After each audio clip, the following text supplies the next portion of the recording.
today, the focus of our lesson is going to be kitchen layouts. So we're going to be focusing on kitchen designing and planning. And as you know, a good kitchen layout is important because it helps individuals to work in a way which is efficient, safe, and hygienic. So this video is going to be centered around the factors to consider when planning and designing a kitchen. We're going to be looking at the different types of kitchen layouts, and we're also going to be focusing on the advantages and disadvantages of each kitchen layout. So of course, when planning and designing your kitchen, there are a few factors to consider if you want to work efficiently. So you need to consider the type of kitchen layout that you'd want to use. You need to consider storage, the work triangle, lighting and flooring, and you also need to consider ventilation for your kitchen space. The first factor that we're going to consider is the type of kitchen layout, and it should be one of the first considerations when planning and designing your kitchen. So it basically entails considering where to position the main parts of the kitchen and its components. More specifically, the kitchen sink, the countertops, the refrigerator, tables, and chairs, if any. And the right kitchen layout can ensure functionality and efficiency of the kitchen construction. And as previously mentioned, we are going to be taking a look at the different types of kitchen layouts, their advantages and their disadvantages further on in the video. Another factor to consider would be storage space. And this is important because, of course, you know that you have kitchen tools and kitchenware that are involved. And also you need to consider storage space for food items. For example, you can consider overhead cabinets, extra drawers, or enough shelves for the kitchen. And when it comes down to storage, the goal is to reduce the amount of clutter in the kitchen. Now let's say for instance you're planning on installing cupboards in your kitchen. They need to be at a reachable height so that individuals can help to avoid injuries and accidents. You may also need to consider access to a first aid box or first aid kit in order to treat common injuries that may occur in the kitchen. Another factor to consider is lighting. And lighting is extremely important in a kitchen because adequate lighting can help to avoid accidents. Now, there are a variety of light sources in your kitchen that will help when cooking and preparing food safely. And also, lighting helps to create ambience in the kitchen. So with the right lighting, it will set the mood for your kitchen. Can you imagine preparing a meal in the kitchen and you're not able to see what you are preparing or where you are to move on to next? It will be pure chaos. So lighting is important. Next, we're going to move on to flooring. And for flooring, you preferably want to think of getting non-slip flooring to prevent accidents as well. So the kitchen flooring should not be taken for granted, as improper flooring can compromise the safety of the entire household. So like I said before, non-slip flooring is preferred to prevent accidents from happening. And you want to choose light and safe types of flooring materials. So not only will light materials create an airy space for the kitchen, but they will also allow you to see spills and any potential hazards on the floor as soon as possible, right? So in the comments below, I want you to be a little interactive. So tell me some examples of proper materials that can be used as flooring for the kitchen. The next factor to consider is ventilation. And ventilation ensures the right circulation of air in the kitchen. So basically, it is important to remove smells. It's also important to remove steam and any form of smoke from your kitchen. Now, let's say, for example, you're preparing a meal, and the example given here is chicken curry. Ventilation can help to remove that smell from lingering. So oftentimes persons get quality range hoods with a extractor as a form of ventilation for their kitchen.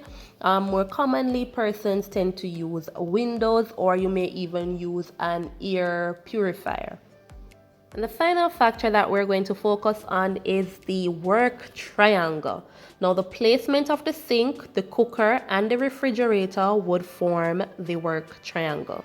Now for those of you that don't know, the kitchen work triangle helps to produce an efficient workspace and is made up of imaginary lines between the sink, the cooker or the stove, and the refrigerator. So we can't actually see the line is imaginary. Now these areas, the three areas mentioned before, are ideally needed to be a certain distance from each other in order to ensure optimal efficiency. If these areas are too close together, there may not be sufficient space to work comfortably. So as you can see in the image on display here, it will show where the three main areas of the kitchen are connected, and those three units would form what we call the work triangle. Now that we have established the factors to consider when planning and designing the kitchen, we can now move on to the different types of kitchen layouts and their advantages and disadvantages. So the first kitchen layout is called the L-shaped kitchen layout, and this is the more common type of layout that is used in most households. It is great for corner spaces and is normally set up along two adjoining walls. And if you notice, it also allows for an effective work triangle. Now on the list of advantages, we have here that it is efficient for small and medium kitchen spaces. So if it's a space that is not too large, an L shape would be a great consideration. It also allows for bench tops and cabinets to be adjusted to length. It allows for minimal traffic. It allows for an easy working triangle, and it is perfect for open plan designs. Now, while there are some advantages, there are some disadvantages to consider as well. It is not efficient for large kitchens because appliances may be too spread out, and it is not as easy for multiple cooks to work at the same time. Next, we have the U-shaped kitchen layout. Now, the U-shaped kitchen, it has the cabinets, the countertops, and the appliances and any other kitchen elements on three sides or three walls. It is easy for two or more cooks to operate at once. It easily incorporates a work triangle, and a kitchen island may also be incorporated if you want to have a social setting while cooking. And of course, there are some disadvantages.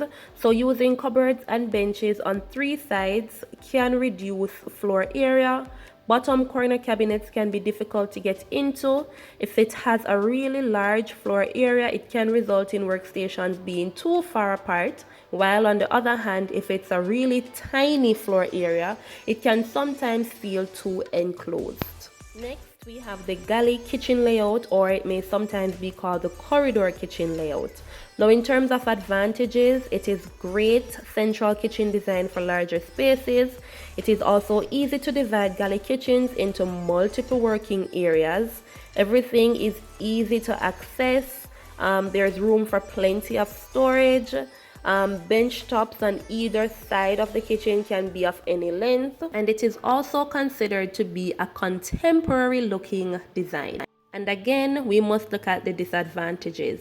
So the disadvantage of the galley kitchen is that the layout can sometimes limit the space that you have in your dining area, and it may cause a little bit of traffic if people are passing through the kitchen. And then the final kitchen layout that we're going to look at is the one-wall kitchen layout. Now, this layout is designed in such a way in which all the appliances, all the cabinets and countertops are organized along one wall. So the advantages would include saving space because, of course, it is ideal for smaller houses, townhouses, or flats. It promotes an efficient workflow as everything is situated along one wall, and it is more cost effective.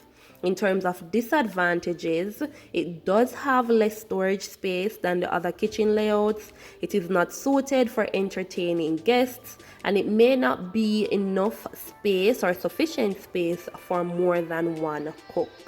Now that we would have discussed the four main types of kitchen layouts, which type of kitchen layout do you have at home? Feel free to type it in the comments below. Now it's time for an activity.